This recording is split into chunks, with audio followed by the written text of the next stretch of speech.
नमस्कार, आप देख रहे हैं प्रदेश का सबसे भरोसेमंद news channel India news Uttar Pradesh Uttarakhand में हूं आपके साथ हेमंत कुमार। बड़ी बहस में आज बात करेंगे इलाहाबाद हाई कोर्ट की ओर से धार्मिक शिक्षा देने वाले मदरसों को लेकर यूपी सरकार से कई बिंदुओं को लेकर जानकारी मांगी है। इलाहाबाद हाई कोर्ट ने सरकार से यह पूछा है कि क्या सेक्युलर राज्य को धार्मिक शिक्षा देने वाले मदरसों को फंड देने का अधिकार है। क्या मदरसे संविधान के अनुच्छेद 25 से 30 तक प्राप्त मौलिक अधिकारों के तहत सभी धर्मों के विश्वास को संरक्षण दे रहे हैं, और क्या संविधान के अनुच्छेद 28 में मदरसे धार्मिक शिक्षा, धार्मिक संदेश और विशेष पूजा पद्धति की शिक्षा दे सकते हैं, और इसके साथ ही क्या महिलाओं को मदरसों में प्रवेश पर रोक है। हाईकोर्ट के इन तमाम सवालों को लेकर के मुस्लिम समुदाय में अपने जवाब हैं। बड़ी बहस में आज हम इसी मुद्दे को लेकर चर्चा करेंगे और जानने की कोशिश करेंगे कि क्या मदरसों को दिया जाने वाला फंड केवल धार्मिक शिक्षा तक ही सीमित है।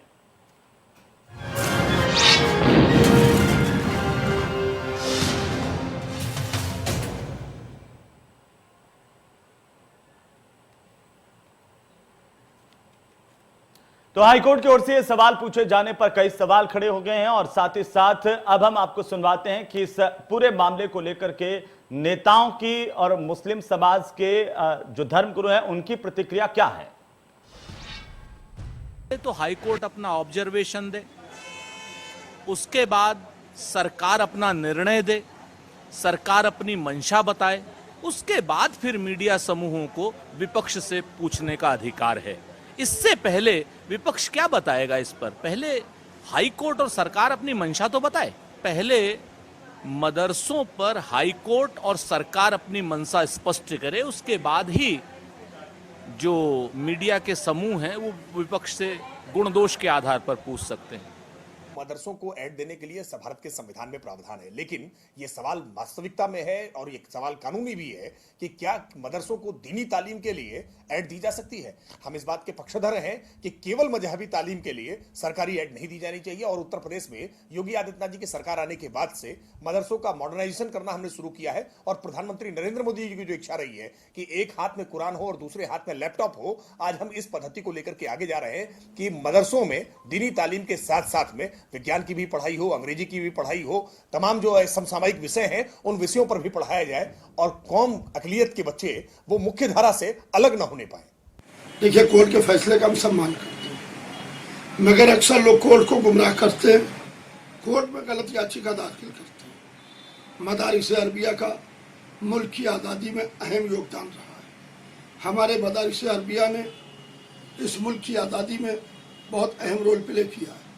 इन्हीं मदरसों ने हमको IAS, IPS, doctors, ministers, governor तक दिए।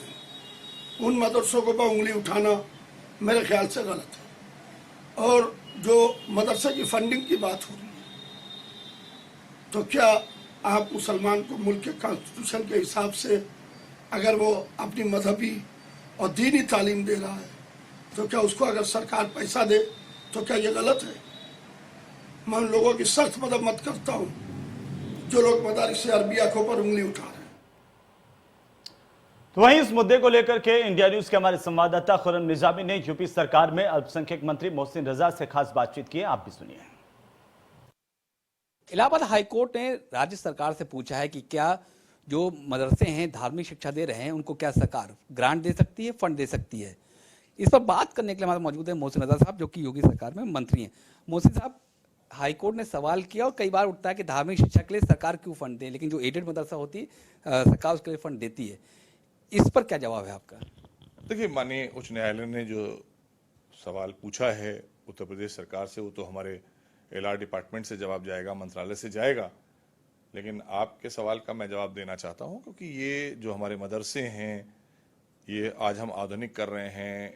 माननीय प्रधानमंत्री का संकल्प है, एक हाथ में कुरान एक हाथ में लैपटॉप, उसको लेकर उत्तर प्रदेश में आदरणीय योगी जी की सरकार में जो हमारे अनुदानित मदरसे और मदरसे जो मान्यता प्राप्त मदरसे हैं उनको लेकर NCERT की पढ़ाई शुरू की है। हम इसमें मुस्लिम समाज के बच्चों को मुख्य धारा से जोड़ने के लिए धर्म के साथ साथ उनको सामाजिक शिक्षा और मॉडर्न एजुकेशन दे रहे हैं। मदरसों को आधुनिक भी किया है हमने। और जहाँ तक रही बात कि फंडिंग कैसे होती है, इनकी फंड्स इनको कैसे दिए जाते हैं, तो ये तो पुरानी अपनी पिछली है। उसके तहत चला आ रहा है। हम लोगों भी सरकार में जब आए, हम लोगों ने सरकार संभाली, तो इसमें केंद्रांश और राज्यांश ये दो का पैसा होता है, जिसके तहत अनुदानित मदरसों को भी, उनके वहाँ के टीचर्स को तनख्वाहें भी जाती हैं और कुछ सहायता राशि होती है वो भी जाती है। आधुनिक करने की भी जो व्यवस्था होती है वो सरकार के पास जो धन होता है उससे होता है। तो इसलिए ऐसी कोई चीज अभी हमारे सामने पहली बार आई है, तो उसका जवाब जब जाएगा तो हमको भी और आपको भी सभी के संज्ञान में आ जाएगा। लेकिन चूंकि केंद्र सरकार और उत्तर प्रदेश सरकार मिलकर ही अल्पसंख्यक के जितने भी इस तरह के कार्य हैं उनको आगे बढ़ाती हो, चाहे उसमें मदरसे हो या और संस्थान हो। लेकिन साहब सवाल हमेशा उठता है कि जब फंडिंग की बात आती है, एड देने की बात आती है, तो एक खास धर्म को, मजहब को ही मिलता है। जो अन्य मजहब, अन्य धर्म हैं उनको नहीं मिल पाता है, तो कई बार ये लॉगर हेड वाली स्थिति पैदा हो जाती है, विवाद वाली स्थिति पैदा हो जाती है। इसको खत्म करने के लिए क्या कर रहे हैं आप? देखिए, सबसे बड़ी बात यह कि सरकार कोई भी योजना जब बनाती है, कोई भी नीति बनाती है, तो गवर्नमेंट की जो पॉलिसीज होती हैं वो सर्व समाज के लिए होती हैं। उत्तर प्रदेश में अगर कोई पॉलिसी बनती है वो 23 करोड़ जनता को मद्देनजर रखते हुए जो पात्र होते हैं उनके लिए बनती है, और देश में 130 करोड़ लोगों में जो पात्र बनते हैं योजनाओं के, उनके लिए बनती है। तो यहाँ पर किसी मत और मजहब से नहीं मतलब होता है, यहाँ पर मतलब होता है कि वो योजना किसके लिए है और वो सही पात्र तक पहुंचाना सरकार की जिम्मेदारी होती है। इंडियन निर्वाचन कमीशन, तो आप हैं मोहसिन रजा साहब, जो योगी कैबिनेट में मंत्री हैं। इनका साफ तौर पे कहना है कि जो योजनाएं बनती हैं उसके पैरामीटर होते हैं, जो भी पैरामीटर में आता है उसको योजना का लाभ मिलता है। जहां तक हाईकोर्ट के सवाल का जवाब है वो जवाब तो दिया जाएगा एलआर डिपार्टमेंट द्वारा, लेकिन जहां तक शिक्षा देने की बात है, एड देने की बात है, तो जो योजनाएं होती हैं, जो पैरामीटर होता है, उसमें जो फिट होता है उसको ही मिलता है। वीडियो जर्नलिस्ट रोहित के साथ खुर्रम निजामी, इंडिया न्यूज, लखनऊ। तो हाईकोर्ट के सवालों को लेकर के उत्तर प्रदेश की राजनीति एक बार फिर से गर्मा गई है। आज हम उन्हीं सवालों को लेकर के बातचीत करेंगे, कितने जायज हैं और कैसे आखिरकार उत्तर प्रदेश की सरकार उनका सामना करेंगी, कैसे जवाब दिया जाएगा, तमाम तरह के तथ्यों और तमाम तरह की बातें। हमारे साथ एक बड़ा पैनल है चर्चा के लिए, उससे मैं आपका तारुफ करवा दूं। संजय चौधरी प्रवक्ता है भारतीय जनता पार्टी के हमारे साथ, बीडी नकवी है मुस्लिम स्कॉलर हमारे साथ, और साथ ही साथ मैं आपको बता दूं कि बृजेंद्र सिंह चौहान नेता हैं, विश्व हिंदू परिषद के हमारे साथ जुड़ गए हैं। ताहिरा हसन है, सामाजिक कार्यकर्ता, हमारे साथ जुड़ चुके हैं, और साथ ही साथ सचिन रावत है, प्रवक्ता कांग्रेस पार्टी के। आप सभी का बहुत बहुत स्वागत है। और सबसे पहले बीडी नकवी, आज आपसे शुरुआत करना चाहता हूं। मुस्लिम स्कॉलर हमारे साथ, बीडी नकवी, कितना जायज है ये हाईकोर्ट का सवाल, कैसे आप इसे देख रहे हैं?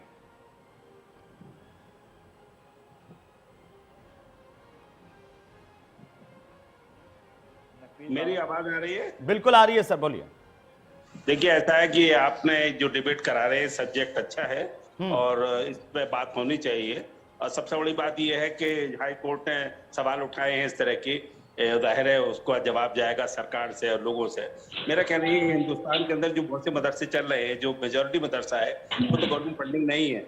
जो मदरसा बोर्ड में रजिस्टर हो जाते हैं उनसे सरकार को अनुदान मिलता है, और बहुत अच्छी बात है कि भाई उनको भी मिलता है। लेकिन आप सवाल से उठ जाएंगे, सवाल बहुत से उठेंगे कि भाई ये सरकार केदारनाथ यात्रा पे भी फंड देती है, ये सरकार, बहुत सी सरकारें अलग अलग फ्री सफर कराती है, रक्षाबंधन पे भी लोगों को फ्री सफर होता है, कुंभ मेले में लाखों करोड़ रुपया खर्च होता है। तो इस तरह से मिनोरिटी के लिए भी कुछ पैसा आ जाता है, ये अच्छी बात है। सरकार वेलफेयर स्टेट है, सबका ख्याल रखे। मदरसा का मॉडर्नाइजेशन होना बहुत जरूरी है। वहाँ एनसीईआरटी कोर्स लागू हो चुका है, बहुत अच्छी बात है, ये बहुत अच्छी बात है। क्योंकि जो बात कही गई, मुख्य धारा में जोड़ना, नेशनल मेनस्ट्री में जोड़ना, मत्थे के बच्चे यूजफुल हो पाएंगे सोसाइटी के लिए। खाली धार्मिक शिक्षा से बात नहीं बनने वाली, चाहे वो किसी भी धर्म की हो। तो मैं इस सबको सपोर्ट करता हूं, लेकिन मैं चाहूंगा कि honourable high court, supreme court public interest litigation में गवर्नमेंट के हर उन एक्शन को चेक करे और देखे कि खास किसी धर्म के लिए पैसा नहीं जा रहा है। तो देखिए, बहुत सी गौशालाओं के लिए करोड़ों रुपया दिया गया, अलग अलग दिया गया। आज जो कुछ हो रहा है वो हमारे यहाँ मुख्तलिफ समाज है, मुख्तलिफ धर्म है, सबके लिए थोड़ा थोड़ा होता रहे जितना उनका रिप्रेजेंटेशन है, मेरा ऐसा सोचना है। कोई मैं और सब चीज पे कुछ नहीं कहूंगा, लेकिन मैं खुद मदरसे का पढ़ा हुआ हूँ, 4th क्लास तक उर्दू मीडियम से। लेकिन मैं ऐसे मदरसे का नहीं पढ़ा हुआ हूँ जहाँ साइंस ना पढ़ाई जाए। 4th क्लास तक मैंने उसको पढ़ा है। उसके बाद बीडी नकवी, आप कह रहे हैं कि मदरसों में जो तमाम तरह की शिक्षा दी जानी चाहिए और सभी धर्मों का कैसे सम्मान किया जाए ये भी बताया जाना चाहिए, लेकिन कट्टरता मदरसों में नहीं होनी चाहिए।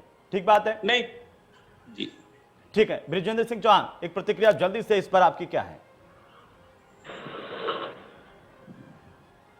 बृजेंद्र सिंह जी, बृजेंद्र जी आप सुन रहे हैं?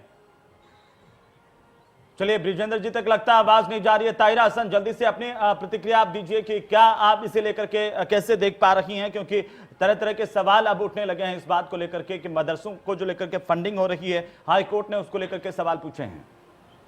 ताहिरा जी। देखिए जी बिल्कुल, ये मदरसा के मॉडर्नाइजेशन की बात कोई अभी नहीं, करीब 15-20 साल से हम लोग बराबर कह रहे हैं कि जो मदरसे हैं इनको मॉडर्नाइज किया जाए, यहाँ साइंस पढ़ाई जाए, कंप्यूटर पढ़ाया जाए, प्लेग्राउंड हो और वहां पर लाइब्रेरी, इक्विप्ड लाइब्रेरी हो।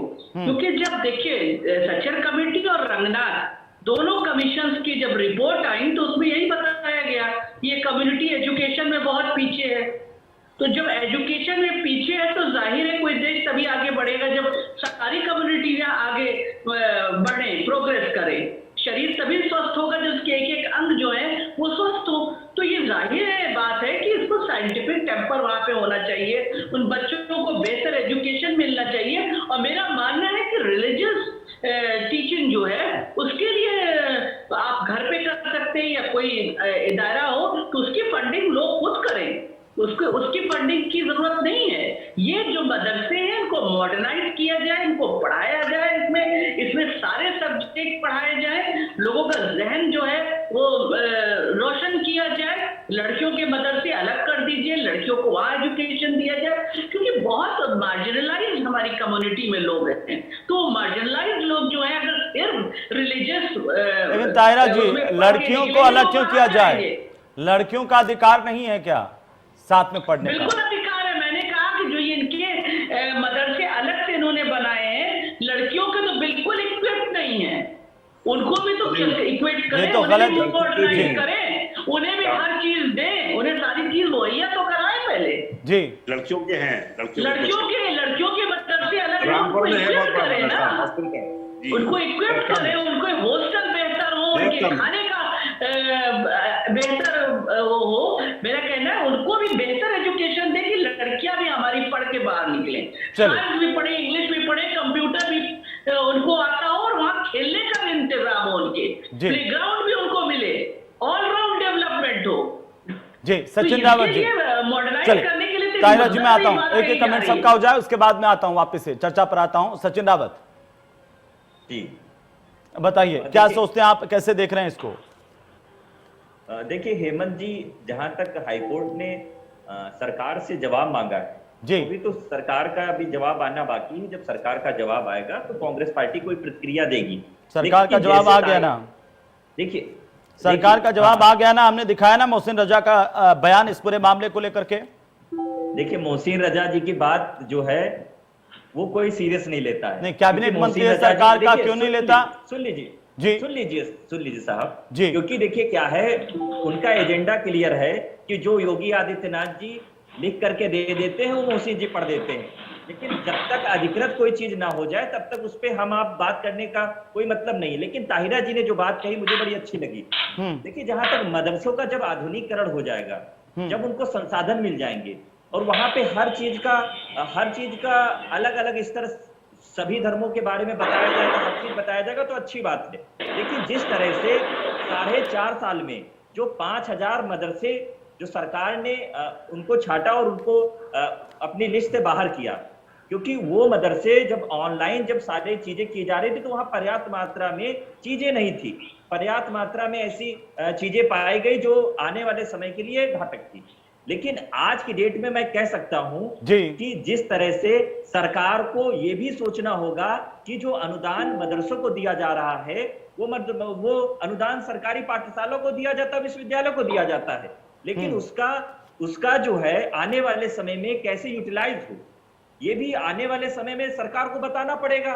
क्योंकि जब तक हर वर्ग के लोग अच्छे से पढ़ेंगे नहीं तभी देश का और प्रदेश का विकास हो पाएगा। जैसे सच्चर कमेटी की बात ताहिरा जी ने बताई, 2005 में जब सच्चर कमेटी आई तो यूपी, बिहार और पश्चिम बंगाल जिसमें अल्पसंख्यक के जो बच्चे थे वो उनकी शिक्षा का स्तर बड़ा नीचे था, लेकिन उससे कम से कम ये स्पष्ट हो गया कि इन राज्यों में आने वाले समय में और आने वाले समय जो मदरसे हैं और शिक्षा का जो स्तर है उसको बढ़ाया जाना चाहिए।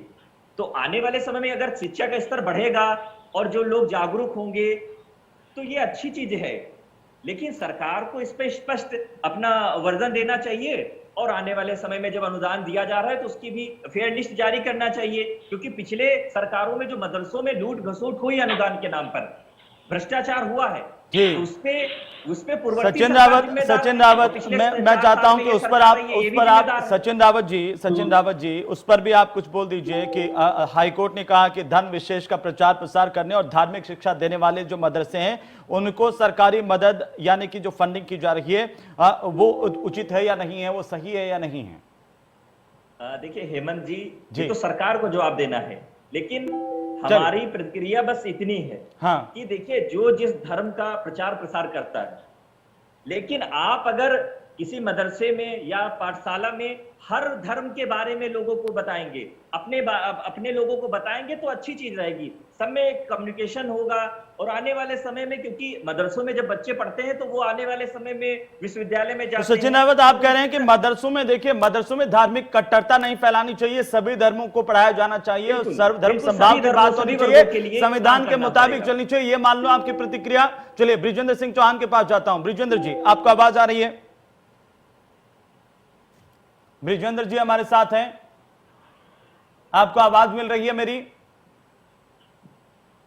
बृजेंद्र सिंह चौहान का ऑडियो ठीक किया जाए, उनको आवाज नहीं मिल पा रही है शायद। संजय चौधरी, सीधा आपके पास आता हुआ, बीडी नकवी ने कहा कि देखिए संविधान की जहां तक बात है और मदरसों की बात है, मदरसे हाईटेक होने चाहिए, लेकिन उन्होंने यह भी सवाल उठाया कि क्या सरकार रक्षाबंधन पर जो है फ्री यात्रा की सौगात नहीं देती है, या सरकार कहीं दीप प्रज्वलित नहीं कर रही है दीपावली पर, या सरकार कोई दूसरे धार्मिक काम नहीं कर रही है, धार्मिक यात्राओं के लिए अनुदान नहीं दे रही है? देखिए, ये जो प्रश्न है इसमें हाईकोर्ट ने जो मूल प्रश्न पूछा है जी, मुझे लगता है कि वो कांग्रेस के संचित दुष्कर्मों का परिणाम। हाईकोर्ट ने सवाल किया है, सुनिए प्लीज सुन लीजिए, आप जो जवाब देना चाहेंगे स्वीकार। हाईकोर्ट ने पूछा है क्या धर्मनिरपेक्ष राज्य अपने राज्य में धार्मिक शिक्षा के लिए फंड दे सकता है? हमारा जो मूलभूत संविधान था उसमें धर्मनिरपेक्षता की बात नहीं थी, लेकिन कांग्रेस ने जब इमरजेंसी में उसमें धर्मनिरपेक्षता का एक शब्द डाला, उन्होंने हाईकोर्ट ने कहा है कि हमारी प्रस्तावना में ये धर्मनिरपेक्ष शामिल है। धर्मनिरपेक्ष शामिल है तो निरपेक्षता के आधार पर किसी एक वर्ग को, किसी एक धर्म को क्या दिया जा सकता है, इस मूल पर उन्होंने प्रश्न चिन्ह लगाया जी। इसीलिए जब आप एक को देंगे तो दूसरा मांगेगा, दूसरे को मांगेंगे तो तीसरा मांगेगा। हम धर्मनिरपेक्ष होते हुए किसी धर्म के प्रति सापेक्ष हो रहे हैं, ये मूल प्रश्न। और उसके बाद के जो प्रश्न है वो प्रश्न है कि मदरसों में क्या इस तरह का विस्तार होना चाहिए कि सभी धर्मों के प्रति समानता का भाव जो देश के लिए आवश्यक है, समाज के लिए आवश्यक है और प्रगति के लिए भी आवश्यक है, उसके लिए जो सुविधाएं हैं, मॉडर्नाइजेशन है, वो होना चाहिए। और हमने ये देखा है कि भारतीय जनता पार्टी की सरकार में डॉक्टर मुरली मनोहर जोशी जी जब मानव संसाधन के मंत्री थे तभी मदरसों में मॉडर्नाइजेशन शुरू हुआ था। कंप्यूटर की एजुकेशन तभी पहली बार इंप्लीमेंट हुई थी। तो जो मूलभूत सवाल है, उन मूलभूत सवालों पर अगर हम बात करेंगे तब हम पाएंगे कि इसमें गंभीर विचार विमर्श की आवश्यकता है। दोनों चीजें एक साथ नहीं हो सकती कि धर्मनिरपेक्षता भी संभव हो और एक धर्म के प्रति सापेक्षता का भी आप अनुपालन करें। तो मुझे लगता है कि जो सवाल उठाया है हाईकोर्ट ने बहुत वाजिब उठाया है और सारे लोगों को उस पर गंभीरता से सोचना चाहिए। एक पक्षीय आधार पर एक वर्ग की शिक्षा के लिए धन का जाना ये ठीक नहीं है, ऐसा भारतीय जनता पार्टी को लगता है और भारतीय जनता पार्टी ने उसकी बेहतरी के लिए कोशिश की है। सरकार इसमें व्यापक विचार विमर्श के बाद अपना पूरा जवाब देगी। ये आज के दिन भारतीय जनता पार्टी का स्टैंड है। ठीक है बृजेंद्र जी, आपको आवाज आ रही है? बृजेंद्र जी, जी, आपका क्या मानना है इस पूरे मामले को लेकर? हाईकोर्ट ने जो सवाल पूछे हैं और हमारे साथ में यहाँ पर बीडी नकवी हैं, उन्होंने कहा है कि सरकार देखिए क्या मदरसों को ही सिर्फ फंडिंग तो नहीं कर रही है, बाकी धर्मों को भी तो फंडिंग कर रही है, चाहे वो तीर्थ यात्राओं को लेकर के बात हो, चाहे कहीं दीप प्रज्वलित करने की बात हो, चाहे दूसरे त्योहार बनाने की बात हो। नहीं, मैं इनसे पूछना चाहता हूँ जी, अगर यही सब करना था तो देश का विभाजन किस लिए किया गया है? देश का विभाजन क्यों हुआ भाई? देश का विभाजन केवल इसी माने में हुआ कि ये हमारे साथ नहीं रह सकते, इनको शरिया का कानून चाहिए, इनको मदरसे चाहिए, इनको इस्लामिक शिक्षा चाहिए। इसी आधार पे देश का विभाजन हुआ। 23% आबादी के लिए 29% भूभाग इन्होंने ले लिया। उसके बाद भी इनको मदरसे में इनको अनुदान भी चाहिए। मैं ये पूछ रहा हूँ मोहतरमा से, या जो भी आपके इस्लाम को मानने वाले, मैं उनसे ये पूछना चाहता हूँ, ये बताइए किस मदरसे की क्वालिफिकेशन से, योग्यता से कौन इंजीनियर बना है? आखिर इस भारत में मदरसों का क्या उपयोग है? आखिर इस भारत में मदरसा चला के आप क्या करना चाहते हैं? किसी मदरसे में कोई शिक्षा प्राप्त करने वाला कोई इंजीनियर ऐसा बना जिसने नदी पे बांध बनाया हो, जिसने कोई ऐसा काम किया हो, कोई इंस्टीट्यूट बनाया हो, कोई कॉलेज बनाया हो, तो बताए हमको ये मदरसा आखिर क्यों? इन मदरसों के ऊपर पूर्ण प्रतिबंध होना चाहिए और किसी भी संस्था को ये धार्मिक शिक्षा देने का अधिकार इस पंथ निरपेक्ष प्रदेश में या देश में नहीं होना चाहिए।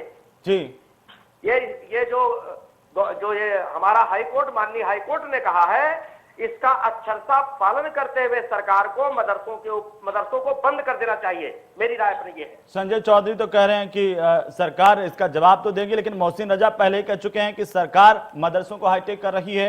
एक हाथ में कुरान, एक हाथ में लैपटॉप, ये तो हमारी सरकार और नरेंद्र मोदी की मंशा है। अब सरकार क्या कर रही है? मैं तो सरकार का प्रतिनिधि नहीं हूँ जी, लेकिन मेरा विश्व हिंदू परिषद का मानना है। मोहसिन रजा ने अपने बयान में कहा है।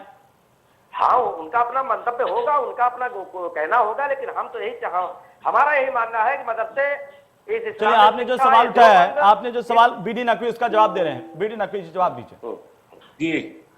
जी, हेलो। हाँ साहब जी, ऐसा है जो अभी सवाल उन्होंने उठाए, सेकुलरिज्म की बात कही कि ये कांग्रेस सरकार ने सेकुलरिज्म जोड़ा, तो पहला जवाब दिया है केशवानंद भारती केस में ये बात अल्टीमेटली तय हो चुकी है कि जो प्रस्तावना में सेकुलरिज्म जोड़ा गया वो सही है।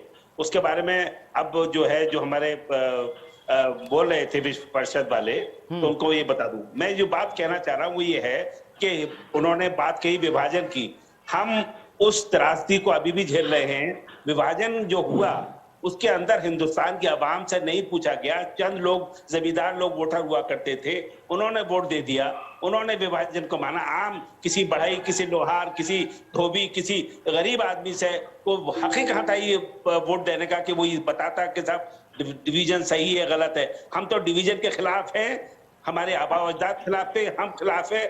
हम किसी भी धार्मिक के जरिए कोई सरकार नकवी साहब वो कह रहे हैं कि मदरसों से कोई एक इंजीनियर बना हो तो बता दीजिए। नकवी साहब वो कह रहे हैं कि अगर किसी ने मदरसों से निकल करके बांध बना दिया वो बता दीजिए, क्योंकि मदरसों में तो साइंस की शिक्षा ही नहीं दी जाती। विजेंद्र जी कह रहे हैं कि मदरसों में विज्ञान नहीं पढ़ाया जाता, सिर्फ उर्दू पढ़ाते हैं, धर्म की शिक्षा दी जाती है। यूपी जो मैं मदरसे 4th क्लास से पढ़ा हुआ हूँ, आपको बता दूं, और आप बहुत से इंजीनियर पैदा हुए हैं। मदरसे 4th क्लास 5th क्लास तक पढ़ना ठीक है। ये जो लोग होता है हमारे हिंदुस्तान में मदरसे जो हाई स्कूल और इंटरमीडिएट तक पढ़ाते हैं, वो बिल्कुल गलत है। साइंटिफिक एजुकेशन होनी चाहिए, साइंटिफिक टेम्पर होना चाहिए, तभी देश तरक्की करेगा।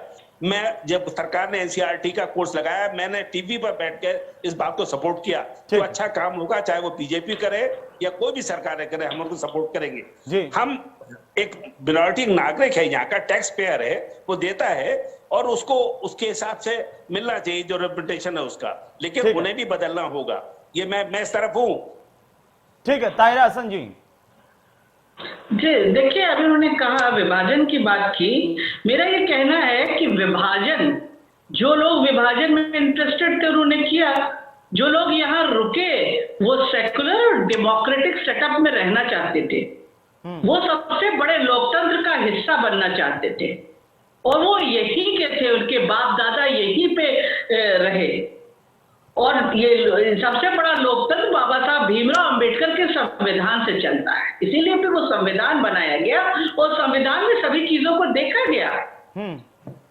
तो जाहिर है कि यहाँ पे जो रह रहा है वो कोई, हम इस्लामिक या धार्मिक सेटअप पे नहीं रहना चाहते, हम अपने संविधान के साए के नीचे रहना चाहते हैं। हमको अपने संविधान पे, अपने लोकतंत्र पे गर्व है। तो पहली बात तो मैं ये क्लियर कर दूं कि विभाजन जिसने किया आप उसको दोषी ठहराइए। विभाजन यहाँ का रहने वाला वो कह रहे हैं, ब्रिजेंद्र जी कह रहे हैं, ब्रिजेंद्र जी कह रहे हैं, तायरा जी ब्रिजेंद्र जी कह रहे हैं कि मदरसों को बंद कर देना चाहिए। देखिए, मदरसों को बंद करें या नहीं, मैंने पहले भी कहा, जो सिर्फ रिलीजियस टीचिंग देते हैं उन मदरसों को एड देने की जरूरत नहीं है। कोई भी ये रिलीजन फैलाना, ये करना, ये आपका जाती अपना मामला है, आप करिए, आप करिए, आपको जो राइट्स हैं अपने कॉन्स्टिट्यूशन में उसके तहत आप करिए, लेकिन आप नफरत न फैलाइए, अपने रिलीजन को फैलाइए। उसके लिए आपको सरकार को, स्टेट को फंड नहीं देना चाहिए।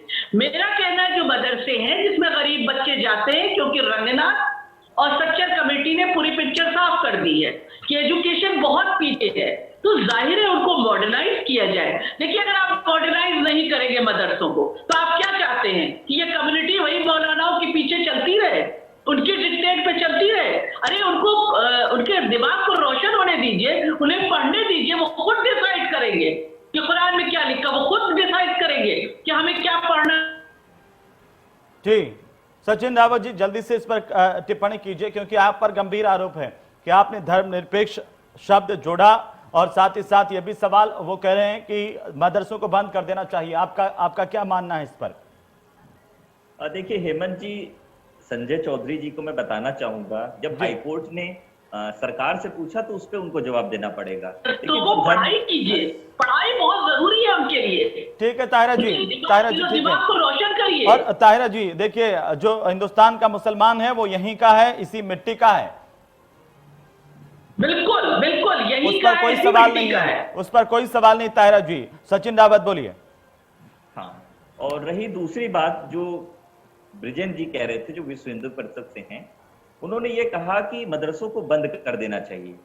देखिए, मदरसों को बंद करने की जो बात है, अगर उन मदरसों में एक विशेष वर्ग के शिक्षा दी जा रही है, तो मैं समझता हूं कि आप जो मदरसे हैं, बहुत ही जो ग्रामीण स्तर पे जो मदरसे होते हैं हेमंत जी, उसमें क्या है, जो तालीम दी जाती है तो बड़ा ही जो नैरेटिव एक ऐसा होता है, क्योंकि उनको और चीजों का ज्ञान होता नहीं है, उनको कोई और भी चीज पढ़ाई नहीं जाती है। लेकिन आज जिस तरह से अगर मदरसों को आधुनिकीकरण किया जाएगा, अगर उसमें हर धर्म, हर समाज, हर, तो आप कह रहे हैं अभी कुछ मदरसे हैं जिनमें सिर्फ दीनी तालीम दी जाती है, जिनमें कट्टरता सिखाई जाती है? नहीं हेमंत जी, मेरा कहने का यह मतलब है कि आधुनिकीकरण अगर होगा, अगर हर बच्चा हर धर्म के बारे में जानेगा और जान करके आने वाले समय में शिक्षा प्राप्त करेगा, तो उससे क्या होगा, हमारा जो अल्पसंख्यक समुदाय के जो सचिन रावत मैं आता हूं, इस चर्चा को जारी रखेंगे, लेकिन छोटे से ब्रेक के लिए रुकना है। एक नंबर लौटते हैं। तमाम मेहमान हमारे साथ लगातार बने हुए हैं और चर्चा इस बात को लेकर के कि हाईकोर्ट ने जो सवाल पूछे हैं वो कितने जायज हैं और सरकार उसे किस तरीके से लेकर के आगे बढ़ेगी, वो आने वाले दिनों में साफ हो जाएगा। लेकिन फिलहाल सरकार की ओर से साफ किया गया है कि सरकार अपने स्तर पर तमाम सवालों के जवाब देंगी। लेकिन सवाल इस बात को लेकर के कि जिन मदरसों में सिर्फ दीनी तालीम दी जा रही है, जिन मदरसों पर ये लगातार आरोप इस बात को लेकर के कि वहां पर आतंकवाद को बढ़ावा दिया जा रहा, वहां पर कट्टरता को बढ़ावा दिया जा रहा, वहां पर नफरत फैलाई जा रही है, उन मदरसों को लेकर के आखिरकार कई सवाल खड़े हो रहे हैं अलग अलग नेताओं की तरफ से, अलग अलग लोगों की तरफ से। उसको कैसे देखा जाए और सरकार इस पर कैसे आगे बढ़ेगी, हम लगातार चर्चा कर रहे हैं। संजय चौधरी, सीधा आपके पास आते हुए, ब्रिजेंद्र जी कह रहे हैं कि आप तो मदरसे बंद कर दीजिए, आप कह रहे हैं मदरसों को हम हाईटेक करना चाहते हैं, और सब इस बात से सहमत हैं कि बाकी जैसे संस्थानों को अगर फंडिंग होती है तो मदरसों को भी होनी चाहिए, बशर्ते मदरसों को अगर आप हाईटेक कर रहे हैं वो अच्छी बात है, मदरसों में अगर बाकी सारी तालीम दी जाने लगी है तो वो अच्छी बात है, गरीबों को जहां पर शिक्षा मिल जाए वो ज्यादा बेहतर है।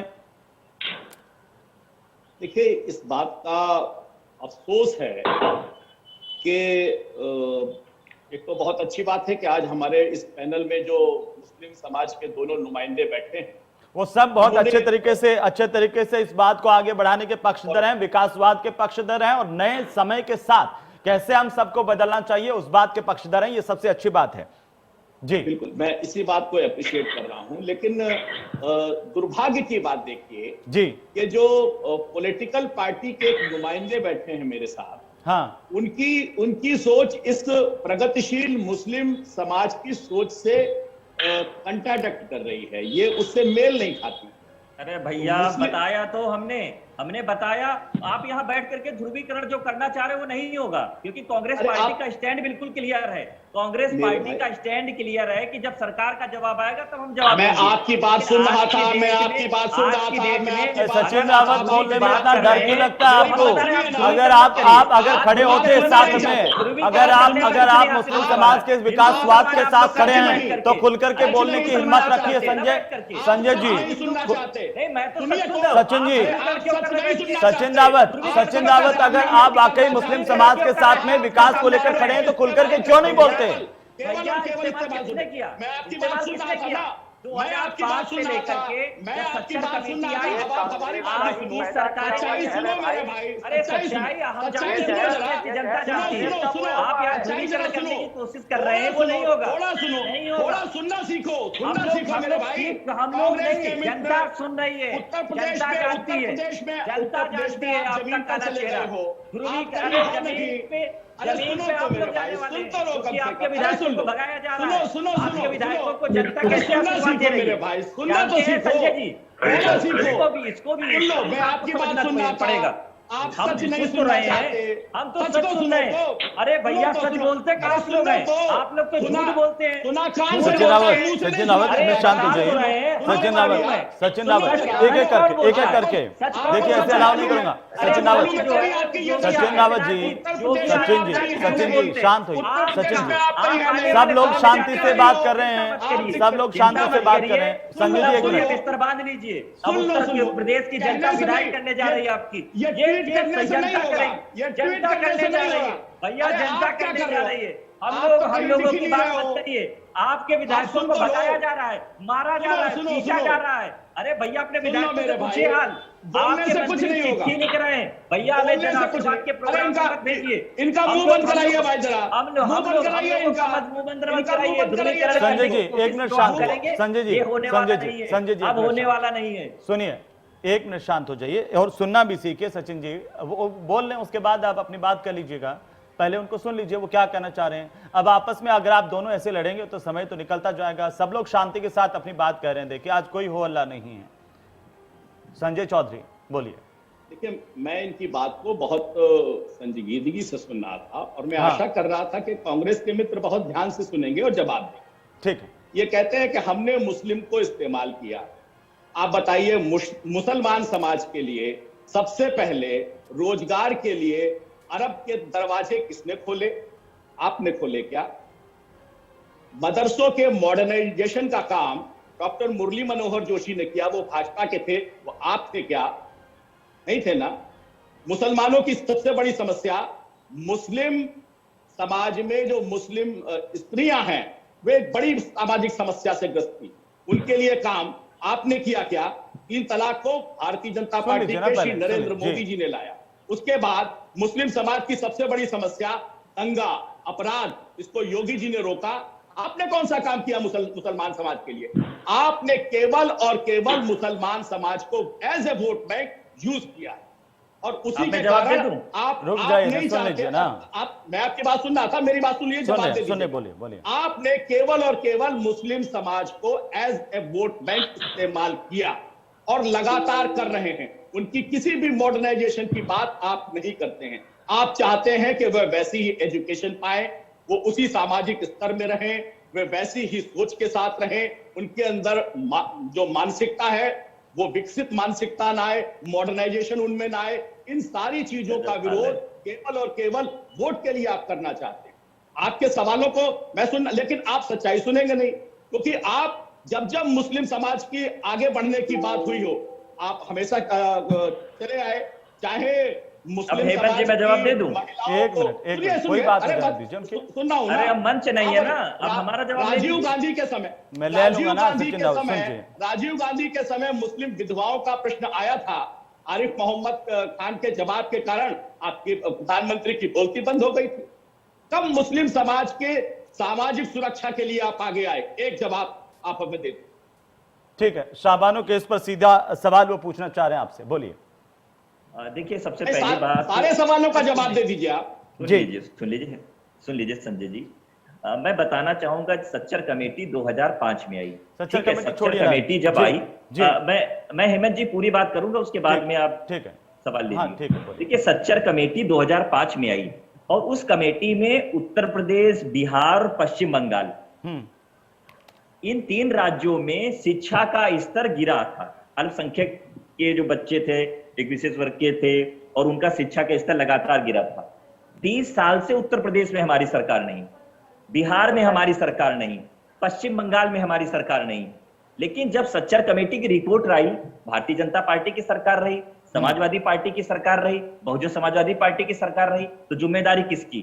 ये तो उत्तर प्रदेश की जनता, देश की जनता जानती है। लेकिन जिस तरह से अरे सुन लीजिए साहब, हमें तो सबको जवाब देना है। आप विजेंद्र जी सुन लीजिए, विजेंद्र जी मैं आप ही के पास आ रहा हूँ, विजेंद्र जी मैं आप ही के पास आ रहा हूँ, विजेंद्र जी एक मिनट मैं आप ही के पास आ रहा हूँ, जल्दी से कंप्लीट कीजिए। क्योंकि सचिन रावत आरएसएस जी, की बात हम बताते हैं ना कि ठीक जो है, लोग सचिन रावत गुलामी जल्दी करते से थे, कंप्लीट माफीनामा लिखवाते थे, वो यहाँ ना बोले।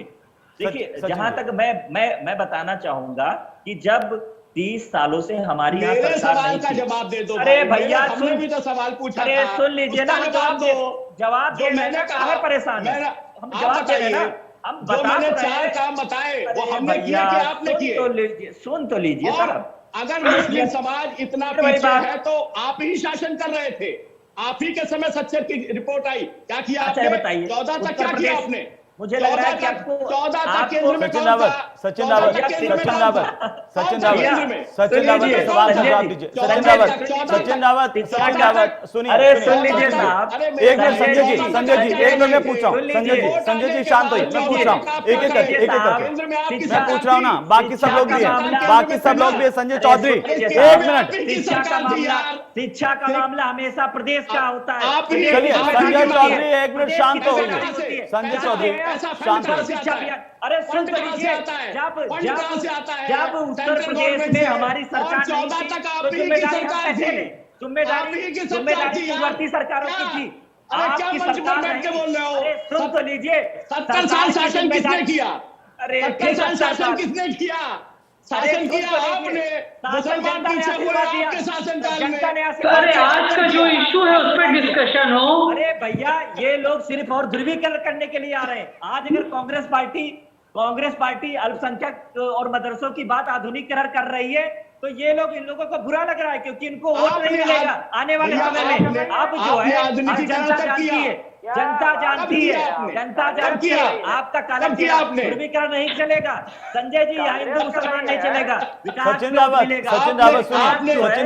सुनिए, सचिन रावत फिर उस सवाल का जवाब दीजिए ना कि शाहबानो केस में सचिन रावत सुप्रीम कोर्ट का फैसला किस सरकार में पलटा गया?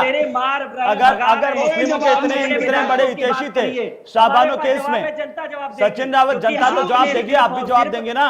जब आप अपने आप को सबसे बड़े हितैषी मुस्लिमों के बताते हैं, आप स्टैंड लेते नहीं है, आप प्रतिक्रिया देने से डरते हैं। आप वोट मिलेगा ही नहीं आपको। अरे इशू पे जवाब दे रहे हैं, हम तो मुद्दे पे जवाब दे रहे हैं। जब हमने कहा कि आप सुनिए, सचिन रावत सुनिए, एक मिनट, संजय चौधरी शांत हो जाइए, सब शांत हो जाइए, एक मिनट केंद्र की नहीं होती है, शिक्षा प्रदेश की जिम्मेदारी होती है। जब शिक्षा मंत्री सचिन रावत सुनिए, सचिन रावत इतना मत बोलिए, सचिन रावत सुन लीजिए, आपकी बात नहीं रिकॉर्ड होगी। सचिन रावत सुन लीजिए, मैं ये पूछना चाहता हूं, जब आप अपने आप को कहते हैं कि आप सब चीजों के पक्षधर हैं, तो आप ये भी बता दीजिए कि अगर आप वाकई मुस्लिमों के पक्षधर हैं तो उनके पक्ष में स्टैंड लेने से डर क्यों रहे हैं? ये क्यों कह रहे हैं कि पहले सरकार का स्टैंड क्या होगा?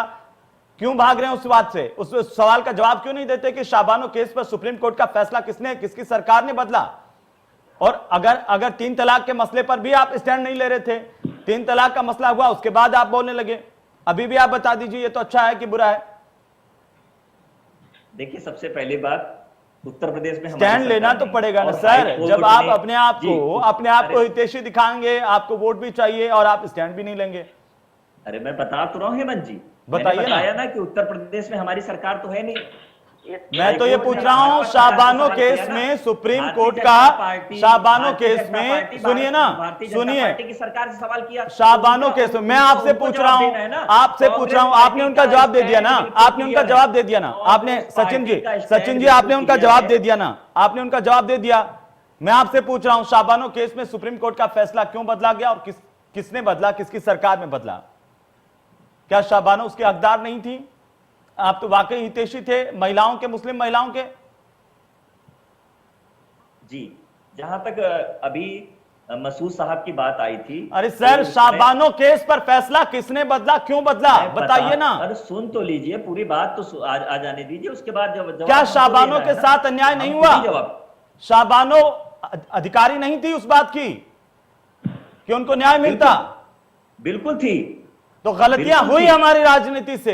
हर महिला और पुरुष को देश की न्याय मिलना चाहिए। चलिए ताहिरा हसन, मैं हो गया सर, अब आप जवाब नहीं दे रहे हैं, इधर उधर की बात मत कीजिए। ताहिरा हसन, नहीं तो मैंने कहा ना जी, कि जब आप गलती मानते हैं, आप गलती मानते हैं कि कांग्रेस शासन में गलती हुई, आपकी सरकार से, राजीव गांधी की सरकार से गलती हुई, आप ये मानते हैं? जवाब देगी सचिन रावत, उस पर जवाब नहीं देंगे आप, उस पर जवाब नहीं देंगे। सवाल वो ये उठा रहे हैं, पिछले 70 साल में, आज आप मदरसों के आधुनिकीकरण की बात कर रहे हैं, आज मदरसों के आधुनिकीकरण की बात कर रहे हैं।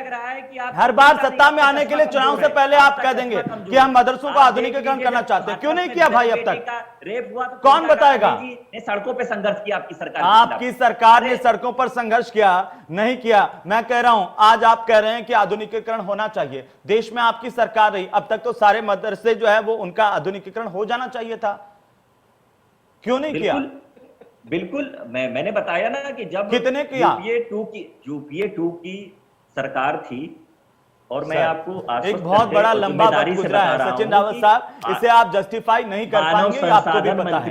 चलिए, नितिन प्रसाद जी थे, उन्होंने जितने भी मदरसे थे उसके लिए जो बजट का प्रावधान हो या अच्छी शिक्षा का प्रावधान हो, या उनके लिए जो कंप्यूटर से लेकर के और जो विषय थे, जो नए टेक्नोलॉजी में आए थे, ताहिरा हसन जी, मैं इतना ठीक है, हो गया सर, उनके लिए आधुनिकीकरण करने का काम किया था। मैं इस पर जवाब दे लूंगा, मैं इस पे संजय चौधरी से जवाब ले लूंगा। आज की डेट में उत्तर प्रदेश सरकार से जवाब हाईकोर्ट ने मांगा है, तो उसके लिए कहा है जो धार्मिक अनुदान देते हैं उस पे जवाब अब सरकार को देना है। अगर उस पे हम लोग पूछ रहे हैं कि सरकार का पक्ष आ जाए, उसके बाद हम जवाब दे देंगे, तब सरकार उसमें गोलमोल कर रही है, क्योंकि उनको वोट लेना है। अब ये उत्तर प्रदेश की जनता जानती है कि हिंदू मुसलमान पे सचिन रावत ठीक है, सचिन रावत ताहिरा जी, क्या यहाँ पर सब मुस्लिमों को लेकर के सिर्फ राजनीति करते हैं?